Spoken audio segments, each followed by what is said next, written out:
Shift کر دیا۔ ہم یہ احسان زندگی بھر نہیں بھولیں گے، ہاں تم نے ہم پر سچ میں بہت بڑا احسان کیا ہے۔ تم نہیں جانتے کہ اگر آج اس بچے کو کچھ ہو جاتا تو میں سر اٹھا کر جینے کے قابل نہیں رہتا۔ وہ مجھ پر اعتبار کر کے اس کا علاج ڈھونڈنے گیا ہے۔ تم سچ میں میرے لیے کسی فرشتے سے کم نہیں ہو۔ وہ ہاتھ جوڑتے ہوئے کہنے لگے تو یارم نے ان کا ہاتھ تھام لیا۔ کوئی فرشتہ نہیں، ایک عام سا انسان ہوں اور انسانیت کے ناطے مجھ سے جو کچھ ہو سکا میں نے کیا ہے، اور جہاں تک کسی کی جان بچانے کی بات ہے تو جان بچانے والی ذات اوپر اللہ کی ہے۔ ہم تو بس وسیلہ ہوتے ہیں یا دعا کر لیتے ہیں۔ آپ دعا کیجیے کہ میرا بیٹا ٹھیک ہو جائے۔ وہ یہ کہہ کر اندر جا چکا تھا، لیکن ان بزرگ کا انداز کچھ ایسا تھا کہ وہ یارم کو بار بار شکریہ ادا کر رہے تھے۔ اگلا دن بھی اسی طرح سے گزر گیا تھا۔ ریام کو تھوڑی دیر کے لیے ہوش آیا، لیکن جب تکلیف شروع ہوئی ڈاکٹر نے اسے دوبارہ انجیکشن لگا دیے۔ چاچا کے بار بار شکریہ ادا کرنے کی وجہ سے یارم خود بھی اس لڑکی کی عیادت کے لیے گیا تھا۔ وہ لڑکی اسے بہت بچکانا سی لگی، اس کی باتیں، اس کا انداز بالکل چھوٹے بچوں جیسا لگا تھا، لیکن نہ جانے کیوں اسے لگا کہ وہ کچھ حد تک معصومہ سے شباہت رکھتی ہے۔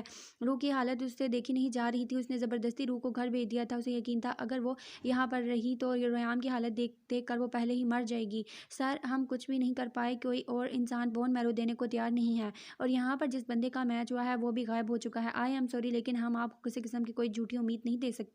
اس نے آج جیسے امید پر کام اس امید کو بھی توڑنے کی کوشش کی تھی۔ جان بچانے والی ذات اوپر اللہ کی ہے، اگر وہ نہیں چاہتا تو جو بون میرو دے سکتے ہیں وہ بھی نہیں دے سکیں گے۔ آپ لوگوں کا شکریہ کہ آپ اب تک اپنی کوشش جاری رکھے ہوئے ہیں۔ یارم ان لوگوں کا شکریہ ادا کرتا اندر ریام کے پاس آ گیا۔ اس کا ننھا سا وجود بے جان پڑا تھا۔ کیا تھا وہ اپنے معصوم سے بچے کی زندگی کے لیے کچھ نہیں کر پا رہا تھا؟ خود کو اتنا بے بس تو اس نے کبھی محسوس نہیں کیا تھا۔ اس نے حضر کو فون کر کے انہیں ہسپتال بلا لیا تھا، شاید یہ وقت تھا اسے الوداع کرنے کا۔ اسے دوائیوں کے زیر اثر رکھا گیا تھا، وہ مکمل طور پر بے ہوش تھی۔ یارم کی موجودگی میں خوشی ہسپتال میں نہیں رہی تھی، لیکن چچا ہر وقت اس کے ساتھ تھے۔ اس کا ٹریٹمنٹ شروع کر دیا گیا تھا، لیکن چچا کو جو ڈر تھا وہی ہوا۔ ان کی آنکھ لگے ابھی تھوڑی ہی دیر ہوئی تھی جب انہیں کچھ گڑبڑ محسوس ہوئی۔ سامنے دیکھا تو بیڈ پر پری نہیں تھی۔ وہ تیزی سے اٹھ کر باہر نکلے تو 3 حبشی اسے کڈنیپ کر کے لے جا رہے تھے۔ انہوں نے آگے بڑھتے ہوئے پری کی جان بچانے کی کوشش کی، لیکن اس سے پہلے وہ ان پر حملہ کرتے ہوئے انہیں بری طرح مارنے پیٹنے لگے۔ وہ لوگ انہیں آواز پیدا نہیں کرنے دے رہے تھے، لیکن پھر بھی ساتھ والے کمرے میں موجود یارم گڑبڑ میں محسوس کر چکا تھا۔ وہ تیزی سے کمرے سے باہر نکلا، جب چچا کو زمین پر زخمی حالت میں پایا۔ اسے بچا لو بیٹا، وہ اسے لے کر جا رہے ہیں، خدا کے لیے اسے بچا لو۔ وہ ہسپتال سے باہر جانے والے راستے کی جانب اشارہ کر رہے تھے۔ یارم ان کی طرف بڑھنے کے بجائے تیزی سے باہر کی طرف نکلا تھا۔ وہ لوگ پری کے بے ہوش وجود کو گاڑی میں ڈال رہے تھے، لیکن یارم کے ہوتے ہوئے تو ایسا ناممکن تھا۔ وہ جلد ہی ان لوگوں تک پہنچ گیا۔ کس کے آدمی ہو تم لوگ اور کیوں یہ سب کر رہے ہو؟ وہ ان پر حملہ کرتے ہوئے کچھ ہی دیر میں ان کی درگت بنا چکا تھا۔ وہ لوگ بھی اسے بہت اچھی طرح سے پہچان چکے تھے، اسی لیے پاشا کا نام لینے کے بجائے اپنی ہی کہانی بنانے لگے۔ ان لوگوں کا کہنا تھا کہ درگ نے ان کا بہت زیادہ نقصان کیا ہے، جس کے بدلے میں وہ اس کی بیوی کو لے کر جا رہے ہیں تاکہ وہ اس کا نقصان پورا کرے۔ یارم کو ان کی کہانی من گھڑت لگی تھی، لیکن پری کو وہ کسی بھی قسم کی مصیبت میں نہیں ڈال سکتا تھا۔ وہ جلد ہی ان لوگوں کو ان کے انجام تک پہنچا چکا تھا۔ پری کو واپس کمرے میں لاتے ہوئے اس کا دھیان ایک بار پھر سے پری کے چہرے پر گیا تھا۔ نہ جانے کیوں اس کے ہونٹ بالکل معصومہ جیسے لگ رہے تھے۔ بیٹا میں آپ کا یہ احسان زندگی بھر نہیں بھولوں گا، وہ اس کے پاؤں پکڑتے ہوئے کہنے لگے تو یارم پیچھے ہٹ گیا۔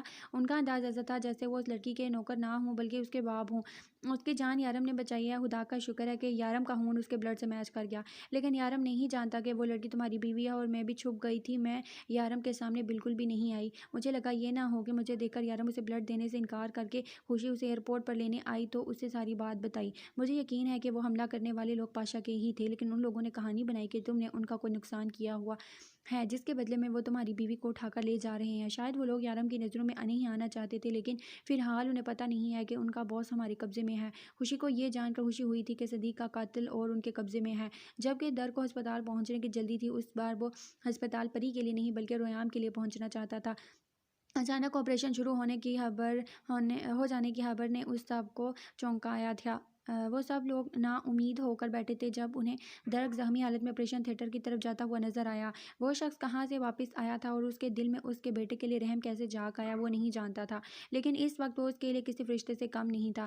آپریشن کامیاب ہو گیا تھا، ان کے بیٹے کی جان بچ گئی تھی، وہ موت کے منہ سے واپس آ گیا تھا۔ اس چیز سے زیادہ خوشی کوئی یارم اور کسی چیز کی نہیں تھی، اور اس کے سینے پر سر رکھے مسلسل روئے جا رہی تھی، لیکن اسے اپنی باہوں میں لیے در کے چہرے پر مسلسل مسکراہٹ تھی۔ آپ کو گولی لگی، آپ نے مجھے کیوں نہیں بتایا؟ اتنی خراب ہو گئی آپ کی حالت، آپ تو میرا علاج ڈھونڈنے کے لیے گئے تھے اور وہاں خود زخمی ہو کر آ گئے۔ وہ اس کے سینے سے سر اٹھاتے اس کے سینے پر مکہ مارتی اس سے لڑ رہی تھی۔ جہاں وہ تکلیف سے کرا اٹھا وہیں اس کے اس پیارے سے انداز پر اچانک اس کا چہرہ اوپر کرتے ہوئے اس کے لبوں کو اپنے لبوں کی قید میں لیا۔ بہت تکلیف میں ہوں اس وقت، یا تو میری تکلیف کو کم کرو یا پھر میرے اتنے باس نہ رہو کہ میں بے خود ہو جاؤں۔ اسے خود میں بیچتے ہوئے وہ اس حالت میں آیا۔ اس طرح سے بات نہ کریں، میں بہت غصہ ہوں آپ سے۔ وہ دوبارہ اس کے سینے پر سر رکھے ناراضگی سے بولی۔ لیکن غصہ کیوں ہو یہ بھی تو بتاؤ۔ آپ میرا علاج ڈھونڈنے گئے تھے، بتائیں مجھے سچ سچ درک آپ کیا کرتے ہیں؟ یہ چہرے پر اتنے زخم، یہ گولی، آپ خود اس وقت ہسپتال کے بیڈ پر پڑے ہیں، مجھے سچ سچ بتائیں آپ کون سا کام کرتے ہیں؟ آپ کوئی خطرناک کام تو نہیں کرتے نا جس کی وجہ سے وہ اپنے شک کو زبان دے کر آج کلیئر جواب چاہتی تھی۔ میں تم سے سچ کہہ رہا ہوں، تمہاری قسم، میں تمہارا علاج ڈھونڈنے گیا تھا اور میں تمہارا علاج ڈھونڈ کے لایا ہوں۔ اب تمہارا علاج ہو جائے گا، اب تمہیں کبھی کوئی ٹینشن نہیں ہوگی، تمہیں کوئی تکلیف سہنی نہیں پڑے گی، تمہیں کوئی برے خواب نہیں آئیں گے۔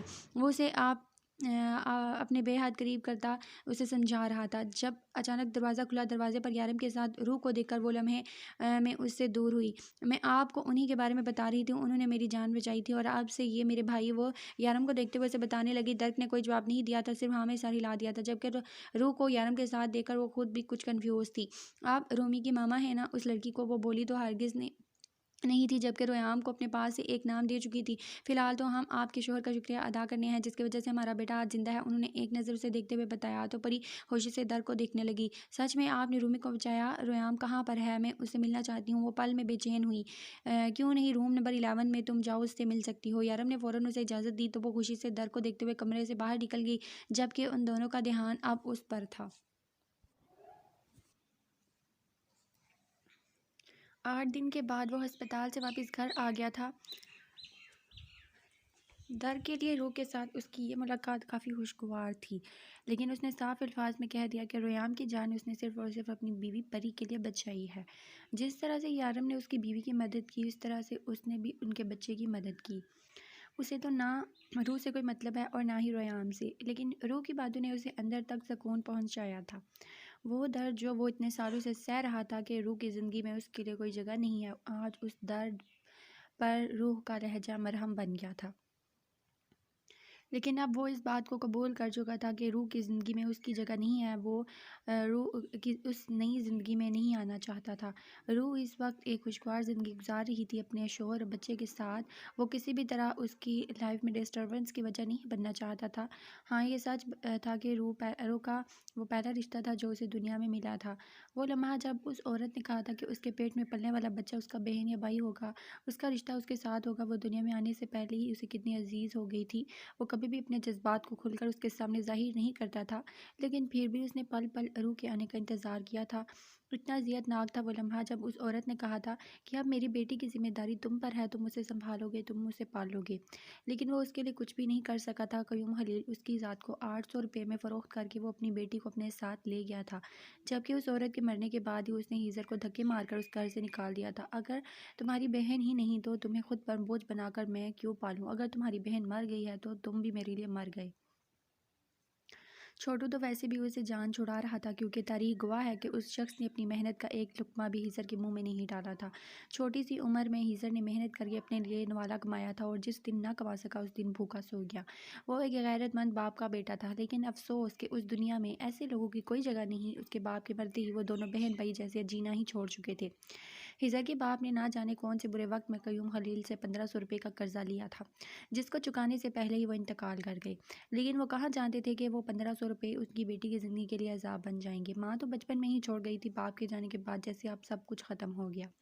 ہیزر کی عمر اس وقت 13 سال تھی۔ اس نے دعویٰ کیا تھا کہ وہ اپنی بہن کو سنبھالے گا، وہ کسی کی غلامی نہیں کرے گا، اپنی بہن کا خرچہ خود اٹھائے گا، لیکن وہ 13 سال کا بچہ کر ہی کیا سکتا تھا اپنی بہن کے لیے؟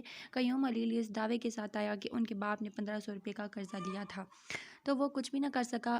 قیوم خلیل نے 1500 کے بدلے ہیزر کی بہن سے نکاح کی شرط رکھی تھی۔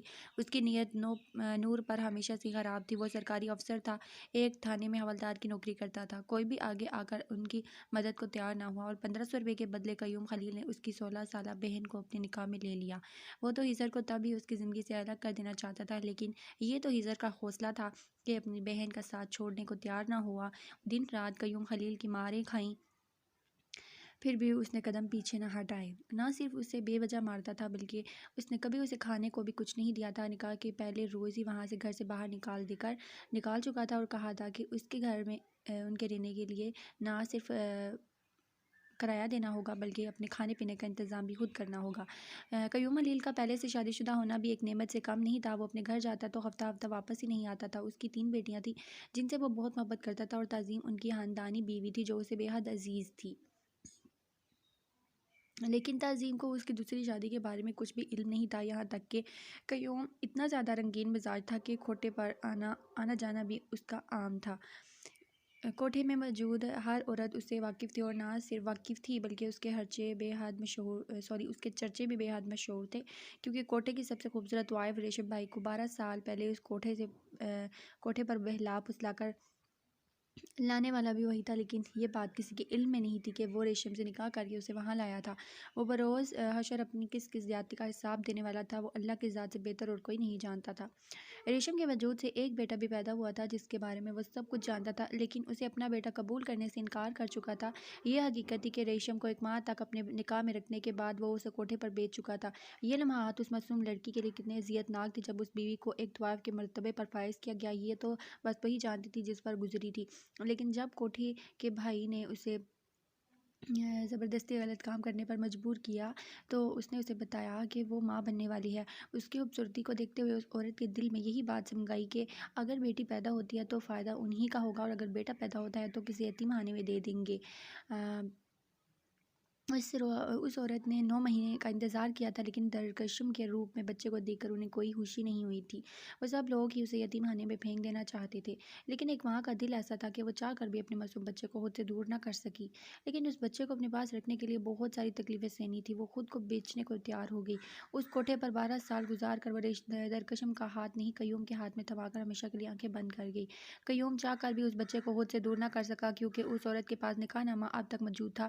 وہ پوری دنیا میں اس کی عزت کے چھترے کر سکتی تھی۔ وہ مجبور ہو کر اسے اپنے ساتھ لے آیا۔ اسے یقین تھا تعظیم اس کا جینا حرام کر دے گی، پورے خاندان میں اسے بدنام کر دے گی، اس لیے وہ اسے تعظیم کے پاس لے جانے کے بجائے نور کے پاس لے آیا۔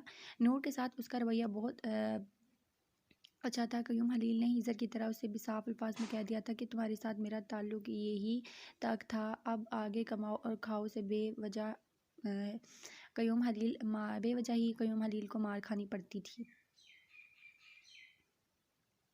ہیزر اور اس کا دکھ ایک جیسا تھا، لیکن اس کے باوجود بھی وہ ہیزر سے بہت زیادہ بات چیت نہیں کرتا تھا۔ لیکن نور اسے خاموش رہنے نہیں دیتی تھی، وہ اسے بولنے پر مجبور کرتی، اور پھر نور کو پتہ چل گیا کہ وہ اس کے پیٹ میں پلنے والی اس بات میں دلچسپی رکھتا ہے۔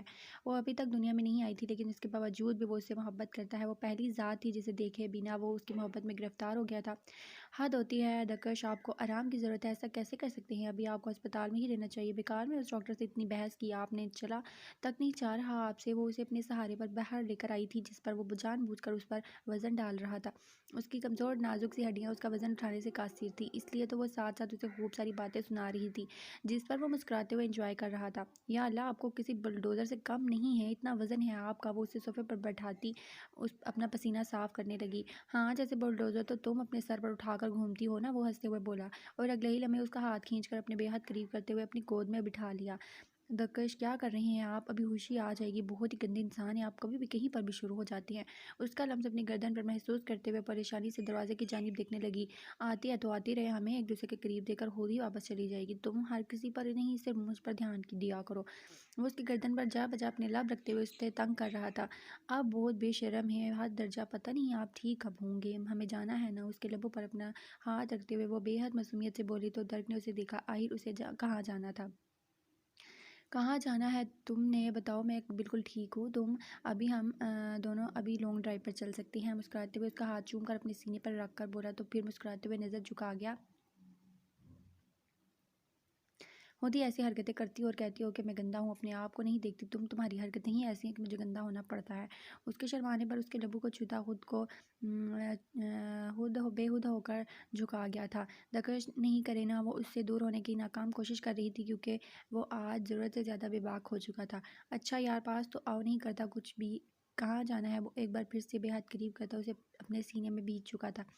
رومی کو دیکھنے کے لیے۔ آپ کو پتہ ہے یہ جو ہمارے پڑوس میں نہیں رہتے وہ شارف بھائی، وہ ہسپتال میں تھے، وہ رومی کی ماما کے بھائی ہیں، تو مجھے بتا رہے تھے کہ رومی مجھے بہت زیادہ مس کرتا ہے اور مجھ سے ملنا چاہتا ہے۔ میں نے ان سے کہا کہ میں اپنے شوہر کے ساتھ آؤں گی، آپ چلیں گے نا ان لوگوں کے گھر، ہم رومی سے ملیں گے۔ وہ اسے بہت امید سے دیکھتے پوچھ رہی تھی، میری بات سنو، رشتے خون کے ہوتے ہیں اور یہ شارف ہے نا، یہ کوئی اس رومی کی ماں کا بھائی نہیں ہے۔ اس کے انداز میں نہ جانے کیوں پری نے جلن محسوس کی تھی، لیکن وہ بھلا اس سے کیوں جلے گا، وہ بھی روح کے بھائی ہونے کے ناطے۔ یہ سوچ کر وہ سر جھٹک کر اس کی بات غور سے سننے لگی۔ اور ہمیں کیا ضرورت ہے ان کے گھر میں جانے کی، وہ بچہ بچ گیا، بس ٹھیک ہے نا، آپ مزید ان لوگوں کے بیچ میں گھسنے کی کیا ضرورت ہے، وہ خوش رہیں اور ہمیں خوش رہنے دے، بس بات ختم۔ وہ اسے سمجھاتے ہوئے بولا، لیکن پری کو اس کے بعد بالکل بھی اچھی نہیں لگی تھی، وہ تو رومی سے ملنا چاہتی تھی۔ بات مدد کرنے یا نہ کرنے کی نہیں ہے، مجھے وہ بہت اچھا لگتا ہے، میں اسے ملنا چاہتی ہوں، بہت کیوٹ ہے۔ آپ ایک بار اس بچے سے ملے تو اسے اتنی پیاری باتیں کرتا ہے، آپ اسپتال میں بھی اس سے نہیں ملے۔ اس کی ماما اور بابا بھی بہت اچھے ہیں اور شارف بھائی سچ میں بھائی ہیں۔ اس نے مسکراتے ہوئے اسے سمجھانا چاہا، لیکن نہ جانے کیوں در کے چہرے کے تاثرات خطرناک سے ہو گئے۔ وہ اسے ہاتھ پکڑ کر اپنے اوپر سے ہٹاتا خود بھی اٹھ کر کھڑا ہو گیا۔ میری بات کان کھول کر سنو، اس کا بھائی نہیں ہے، کوئی رشتہ نہیں ہے روح کا اس کے ساتھ، خاص کر بھائی کا رشتہ ہرگز نہیں۔ سمجھ میں آئی تمہیں میری بات، وہ اس کا بھائی نہیں ہے۔ وہ بے حد غصے سے کہتا کمرے کی جانب چلا گیا۔ تھوڑی دیر پہلے وہ جس طرح اس کے سہارے پر زبردستی آ رہا تھا، اس وقت جیسے اس کے کسی سہارے کی ضرورت ہی نہیں تھی۔ اس کے لہجے پر پری کو رونا سا آنے لگا۔ وہ اسے اس طرح سے کیوں بات کر کے گیا تھا، وہ بھی کسی دوسرے کے لیے، اور وہ اسے ناراض ہو کر کیوں گیا تھا، اسے کچھ سمجھ نہیں آ رہا تھا۔ اسے بے حد غصہ آ رہا تھا، پری کا بار بار شارف کو روح کا بھائی کہنا اور اسے غصہ دلا رہا تھا، جبکہ نور نے کہا تھا کہ صرف وہی اس کا بھائی ہے، وہ کسی کی بہن نہیں ہے، تو یہ شارف بھائی بیچ میں کہاں سے آ گیا؟ وہ کیسے اس کا حق کسی اور کو دے رہی تھی، وہ کیسے اسے جڑے رشتے کو بانٹ رہی تھی؟ پہلے وہ ہیزر کا اس کا بھائی بن گیا، وہ تو شکر ہے کہ اسے پتہ چل گیا کہ وہ اس کا ماموں لگتا ہے، تو رشتہ بدل گیا۔ پھر وہ سارم کبھی کبھار ہی آتا تھا، لیکن بنا تو اس کا بھائی ہی تھا۔ یہی وجہ تھی کہ وہ سارم کو کبھی اہمیت نہیں دیتا تھا، کبھی سیدھے منہ سے بات نہیں کرتا تھا، اور اب یہ شارف بھی اس کا بھائی بنا ہوا تھا، اور جس کا حق تھا اس کا کیا؟ ٹھیک ہے، روح نے اس دن ہسپتال میں اسے بھائی قبول کیا تھا، کتنی پیاری باتیں کی تھی اس نے، لیکن پھر بھی وہ صرف اس کی بہن تھی۔ وہ ہر دوسرے انسان کو اپنا بھائی بنا کر کیوں بیٹھی ہوئی ہے؟ وہ اس کا حق کیوں جگہ جگہ بانٹتی تھی؟ وہ کیوں نہیں سمجھتی تھی کہ صرف وہ اس کا بھائی ہے اور کوئی بھائی نہیں ہے، صرف درگ بھائی ہے اس کا؟ نور نے بھی تو یہی کہا تھا۔ وہ مسلسل ٹہلتے ہوئے اپنا غصہ کم کرنے کی کوشش کر رہا تھا۔ وہ کمرے میں آئی تو اس کے ہاتھ میں 2 چائے کے کپ تھے۔ اس نے پیچھے مڑ کر دیکھا تو وہ آنکھوں میں نمی لیے ایک کپ اس کی جانب بڑھا رہی تھی۔ وہ فضول میں ہی اس کو ڈانٹ آیا تھا۔ وہ اس کے ہاتھ سے چائے کا کپ تھامتے ہوئے آہستہ سے اس کا بازو تھام کر اسے اپنے سینے سے لگا چکا تھا۔ اس کے سینے سے لگتے وہ اس کے سینے پر مکوں کی برسات کرنے لگی۔ مجھے کیوں ڈانٹا؟ میں نے کیا ایسا بول دیا تھا؟ صرف یہی تو کہہ رہی تھی رومی سے ملنے جانا ہے، اس کا آپریشن ہوا ہے، ہمارا حق بنتا ہے اس کی عیادت کے لیے جانا۔ جب دل کرتا ہے ڈانٹ دیتے ہیں، جب دل کرتا ہے پیار کرنے لگتے ہیں۔ بس بہت ہو گیا، بہت برداشت کر لیا میں نے یہ سب کچھ، اب مجھے آپ کے ساتھ رہنا ہی نہیں ہے، مجھے میرے مائکے چھوڑ کر آئیں۔ وہ اس کے سینے سے لگی مسلسل بڑاس نکال رہی تھی۔ وہ تو ٹھیک ہے، لیکن یہ تو بتاؤ کہ تمہارا مائکا کہاں ہے جہاں تمہیں چھوڑنے کے لیے جانا ہے؟ اس کا چہرہ ہاتھوں میں لیے اس کے کپ سے ایک سپ لیتا نرمی سے اس کا ماتھا چومتے ہوئے پوچھ رہا تھا، وہ سوسائٹی والا گھر، وہی میرا مائکا ہے، اور یہ میرا سسرال ہے جہاں آپ رہتے ہیں، اور جو کبھی ایک خڑوس قسم کی ساس بن جاتے ہیں تو کبھی رومانٹک قسم کے ہسبینڈ خلوص دیو نہ ہو تو۔ وہ منہ بناتے ہوئے بولی، اس کے بعد پر بے اختیار مسکرا دیا وہ۔ یہ خلوص دیو کیا ہوتا ہے؟ اس نے ہنستے ہوئے سے عجیب سے نام کا مطلب پوچھا۔ یہ آپ ہوتے ہیں، اور آپ کا یہ نام میرے شہزادی رومی نے رکھا ہے۔ ویسے تو میں نام سے بہت پیار کرتے ہیں، میں سوچ رہی ہوں کہ اس کے ساتھ ایک چھوٹا سا افیئر ہی چلا لوں، اور کسی کے ساتھ تو آپ چلانے نہیں دیں گے، اور اس کے ساتھ آپ مجھے روک نہیں پائیں گے کیونکہ میں کسی کی نہیں سنوں گی۔ شرم کرو، بیوی شوہر کے سامنے افیئر کی بات کر رہی ہو، وہ بھی ایک چھوٹے بچے کے ساتھ۔ شوہر آپ جیسا خلوص دیو ہو تو اس میں کوئی بڑائی بھی نہیں ہے، اس نے اپنی ناک سکڑاتے ہوئے کہا تو وہ ہنسا۔ یہ رومی تمہیں ضرورت سے زیادہ اچھا لگنے لگا؟ چائے ختم کرتا وہ اس کے کمر میں ہاتھ ڈالتا بالکل قریب کرتے پوچھنے لگا۔ بہت بہت بہت زیادہ، آپ سے بھی زیادہ، مجھے پلیز اسے ملنے لے کر چلے نا۔ وہ منتو پر آئی، اس کے بارے میں ہم بعد میں بات کریں گے، پہلے ایک دوسرے کے بارے میں بات کرتے ہیں۔ لیکن بات کیا کرنی ہے، وہ کھو جاتے ہیں، ایک دوسرے کے ہو جاتے ہیں۔ وہ اس کے لبوں پر جھکتا دلکشی سے بولا تو پری کے پاس ایسے کوئی جواب نہ بچا ہو۔